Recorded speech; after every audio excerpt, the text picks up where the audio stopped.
नमस्कार, SPT news में आपका स्वागत है। पेश है 29 नवंबर शनिवार दोपहर 3:15 बजे राजस्थान के विभिन्न शहरों की 15 बड़ी खबरें। जैसलमेर में नई दिल्ली से सीधी और तेज कनेक्टिविटी प्रदान करने के लिए हो रहे ट्रेन के उद्घाटन समारोह में रोचक नजारा देखने को मिला। यहां समारोह में केंद्रीय पर्यटन मंत्री गजेंद्र सिंह शेखावत ने ट्रेन का नाम बदलने की मांग की। इस पर रेल मंत्री अश्विनी वैष्णव ने हाथों हाथ मंच से संबोधित करते हुए जनसमूह से नाम को लेकर राय मांगी। इस पर स्वर्ण नगरी एक्सप्रेस नाम गूंजा तो रेल मंत्री ने इस नई ट्रेन का नाम स्वर्ण नगरी एक्सप्रेस करने की तत्काल घोषणा कर दी। इस नई सेवा के उद्घाटन स्पेशल ट्रेन जैसलमेर स्टेशन से कुछ ही देर में हरी झंडी दिखाकर रवाना किया जाएगा। इस समय पूरा भारत मौसम की दो विपरीत परिस्थितियों का सामना कर रहा है। जहां एक और उत्तर भारत कड़ाके की ठंड और शीतलहर की चपेट में है, वहीं दक्षिण भारत पर चक्रवाती तूफान दित्वा का बड़ा खतरा मंडरा रहा है। मौसम विभाग ने दोनों ही क्षेत्रों के लिए चेतावनी जारी की है। जम्मू कश्मीर, हिमाचल प्रदेश, उत्तराखंड, हरियाणा, पंजाब, राजस्थान, दिल्ली और उत्तर प्रदेश समेत पूरे उत्तर भारत में शीतलहर चल रही है। पहाड़ी राज्यों में तापमान शून्य से नीचे पहुंच गया है। बंगाल की खाड़ी में उठा चक्रवाती तूफान दित्वा अब दक्षिण भारत के तटीय क्षेत्रों में से एक बड़ा खतरा बन गया है। दिल्ली में पिछले महीने हुए धमाके का असर अभी भी मां वैष्णो देवी की यात्रा पर साफ दिखाई दे रहा है। श्रद्धालुओं की संख्या में निरंतर गिरावट दर्ज की जा रही है। कुछ समय पहले तक यहां रोजाना 11,000 से 15,000 भक्त कटरा पहुंचते थे। वहीं अब यह संख्या घटकर लगभग 9,000 से 11,000 के बीच रह गई है। यात्रियों की कमी के कारण कटरा का बाजार इन दिनों काफी सुस्त दिखाई दे रहा है। दुकानदार और स्थानीय व्यापारी बढ़ती भीड़ का इंतजार कर रहे हैं। जानकारों का अनुमान है कि दिसंबर के दूसरे पखवाड़े में नववर्ष के आगमन से पहले यात्रियों की संख्या में अच्छी खासी वृद्धि देखने को मिल सकती है। कोटा के एक व्यापारी को प्रेम जाल में फंसाकर उसे 35,000 रुपए नगद व एक सोने का कड़ा लूटने वाले गिरोह का सदर थाना पुलिस ने पर्दाफाश किया है। पुलिस ने घटना का खुलासा करते हुए गिरोह की 2 मास्टरमाइंड महिला को बापर्दा गिरफ्तार करते हुए उसके 2 सहयोगियों को पकड़ने में सफलता हासिल की है। पुलिस ने कार्रवाई के दौरान घटना में प्रयुक्त 2 मोटरसाइकिल को भी जब्त किया है। गिरोह में 2-3 महिला व पुरुष शामिल है। गिरोह के सदस्य भोले भाले लोगों को बलात्कार के मामले में फंसाने की धमकी देकर पैसे ऐंठते हैं। फरियादी भी आरोपी द्वारा 10 लाख रुपए की मांग की गई थी। आरोपी पूर्व में ही हनी ट्रैप के मामले में चालानशुदा अपराधी हैं। कोटपुतली में होटल स्टाफ ने दिल्ली के एक प्रॉपर्टी इन्वेस्टर हर्षदीप चौधरी के भूले हुए 2 लाख रुपए होटल कर्मचारियों ने सुरक्षित लौटाकर ईमानदारी की मिसाल पेश की है। यह घटना आंतेला के पास स्थित शिवा ढाबा में हुई। दरअसल हर्षदीप चौधरी प्रॉपर्टी निरीक्षण के बाद देर रात होटल पहुंचे थे। उन्होंने अपनी सुरक्षा के लिए 2 लाख रुपए तकिए के नीचे रख दिए। सुबह वे जल्दी ही त्रिवेणी धाम दर्शन के लिए निकल गए और पैसे कमरे में ही भूल गए। दर्शन के दौरान उन्हें होटल के रिसेप्शन से संजय कुमार का फोन आया, जिसमें बताया गया कि उनका कुछ सामान छूट गया है। एक बड़ी अंतर्राष्ट्रीय तकनीकी समस्या के कारण भारत से दुनिया भर में जाने वाली 200 से ज्यादा उड़ानें रद्द या विलंबित हो सकती है। विशेष रूप से एयर इंडिया और इंडिगो एयरलाइन के यात्रियों को सलाह दी गई है कि वे एयरपोर्ट निकलने से पहले अपनी उड़ान की स्थिति का अद्यतन अवश्य जान लें। यह संकट दुनिया की सबसे बड़ी विमान निर्माता कंपनी एयरबस के सबसे लोकप्रिय मॉडल 320 फैमिली के विमानों में आई तकनीकी खराबी के कारण पैदा हुआ है। एयरबस ने दुनिया भर से इस मॉडल के लगभग 6,000 विमानों को वापस बुलाया है। भारत सरकार ने साल 2025 के लिए देश के भूकंप डिजाइन कोड में ऐतिहासिक और दूरगामी बदलाव किए हैं। यह तकनीकी सुधार दशकों में सबसे बड़ा माना जा रहा है। इसका सबसे महत्वपूर्ण पहलू यह है कि पूरे हिमालय क्षेत्र को सीधे जोन 4 में डाल दिया गया है, जिसे भूकंप के लिहाज से सबसे अधिक जोखिम वाला क्षेत्र माना जाता है। यह पहली बार है कि जब पूरे हिमालय को एक ही उच्चतम भूकंपीय श्रेणी में शामिल किया गया है। यह स्पष्ट संकेत है कि अब देश की भविष्य की इमारतों और शहरी नियोजन में अभूतपूर्व सावधानी बरतनी होगी। बीकानेर में इस बार ऊंट उत्सव का आयोजन 9 जनवरी से 11 जनवरी तक होगा। 3 दिवसीय ऊंट उत्सव की शुरुआत हर साल की तरह हेरिटेज वॉक से होगी, जबकि समापन रायसर के धोरों में रंगारंग कार्यक्रम के साथ होगा। पर्यटन विभाग के संयुक्त निदेशक अनिल राठौड़ ने बताया कि ऊंट उत्सव 9 जनवरी से शुरू होगा, लेकिन उससे पहले 2 जनवरी को जिला मुख्यालय के लोगों को उत्सव में आमंत्रित करने के लिए पीले चावल बांटने का लक्ष्मीनाथ जी मंदिर से शुरू होकर शहर के विभिन्न भागों में किया जाएगा। इस दौरान ऊंटों के साथ रोबीले चलते नजर आएंगे।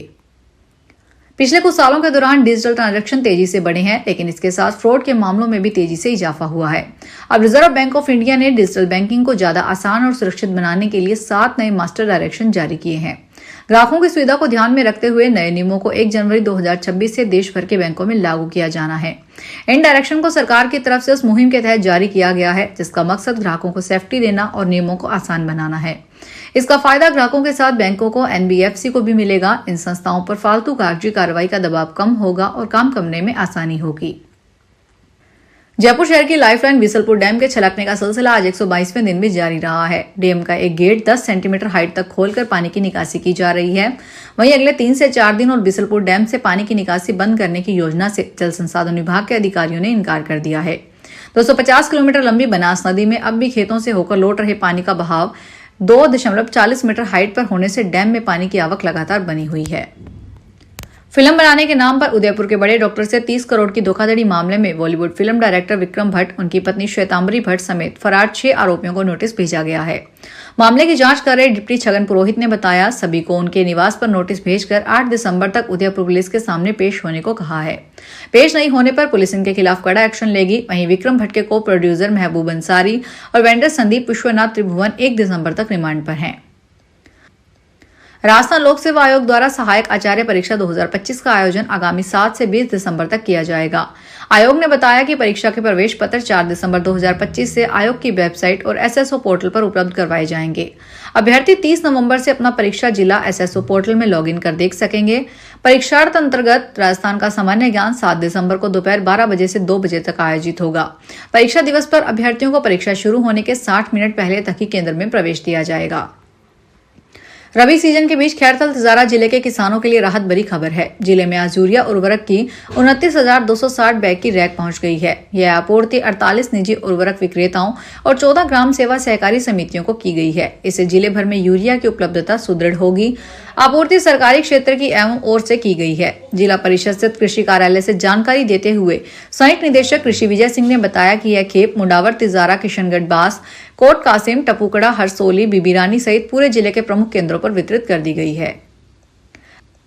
राजस्थान में टीबी जांच की रीड मानी कॉर्टेज आधारित न्यूक्लिक एसिड एम्प्लीफिकेशन टेस्ट और ट्रोनाट मशीनें 1 माह कॉर्टेज और चिप की गंभीर कमी जूझ रही है।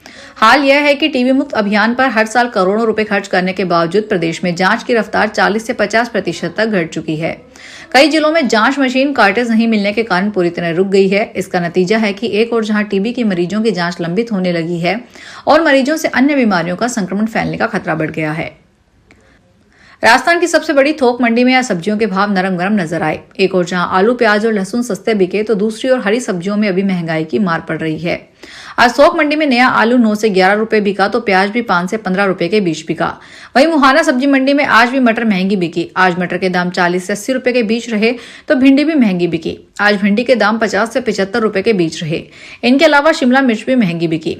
फिलहाल इस बुलेटिन में इतना ही। फिर हाजिर होंगे बड़ी खबरों के साथ। क्या आप भी अपने बिजनेस को पहचान दिलाना चाहते हैं? तो अब वक्त आ गया है बिजनेस के स्मार्ट प्रमोशन का।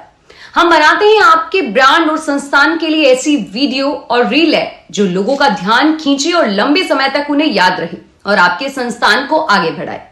क्रिएटिव स्क्रिप्ट से लेकर फाइनल एडिटिंग तक सब कुछ एक ही जगह पर। हम आपके एड को पब्लिश करते हैं हमारे चैनल एसबीटी चैनल के इंस्टाग्राम, फेसबुक और यूट्यूब प्लेटफॉर्म पर। आपका बिजनेस पहुंचेगा हमारे चैनल के लाखों फॉलोवर्स तक, ज्यादा रीच, ज्यादा पहचान और ज्यादा ग्रोथ, क्योंकि अब हर संस्था डिजर्व करती है डिजिटल स्पॉटलाइट। तो कांटेक्ट करें नीचे दिए गए नंबर्स पर 9887396567, 9414393284 पर। Thank you so much. अगर आप भी अपने आसपास की छोटी बड़ी और महत्वपूर्ण खबरों से अपडेट रहना चाहते हैं तो सब्सक्राइब कीजिए हमारे चैनल एसबीटी न्यूज को और प्रेस कीजिए बेल आइकन पर